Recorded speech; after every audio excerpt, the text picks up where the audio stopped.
તમને બધાને ખબર જ છે કે આજે શું છે, કેમ કે કોઈ પણ કાર્યક્રમ હોય તો આપણી 2-3 દિવસની તૈયારીઓ હાલતી હોય, અંદર ઘૂસઘૂસ થતી હોય, ચર્ચાઓ થતી હોય, અમે કામ સોંપતા હોઈએ, હું ફોન કરતી હોય તો છોકરા સાંભળતા હોય.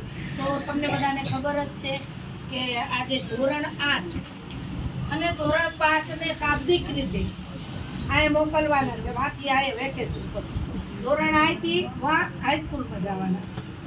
તો આપણે વિદાય તો આપવાના નથી, કેમ કે ગમે ત્યારે એ બાળકોની આપણને જરૂર પડે તો આપણે બોલાવીએ છીએ અને એ છોકરાઓ મળવા પણ આવે છે.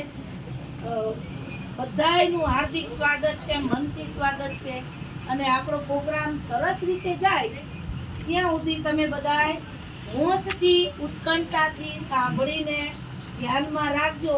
પરમ દિવસે હું એનો અહેવાલ પ્રાર્થનામાં બોલાવીશ. કોઈ પણ ને કહીશ, 2 છોકરાઓ છોકરીઓને કે ભાઈ આપણે પરમ દિવસે શું કર્યું એનો અહેવાલ બોલો. તો બધું વિગતવાર ધ્યાનથી જોજો, સાંભળજો, મગજમાં રાખજો. એમાંથી કયા શબ્દો તમને લાગુ પડે છે, એમાંથી કયા શબ્દોનું તમારે અનુકરણ કરવાનું છે.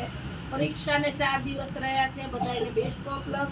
બધાય ઘરે રખડે નહીં, પોતપોતાની સરસ મજાની તૈયારી કરે અને અમને પેપર જોવાની મજા આવે એવા પેપર લખે. આ જોઈનામાં મોકળો જ મારી દઈએ ને એ અમારે નથી જોઈતું, પણ આહા કેટલું મસ્ત, આહા કેટલું મસ્ત, વાહ ભાઈ વાહ. તમારે વર્ગ કાર્ય જોવું છે તો હું લખું છું ને કે સલામજી સલામ, વાહ ભાઈ વાહ, 3 તાળીનું માન.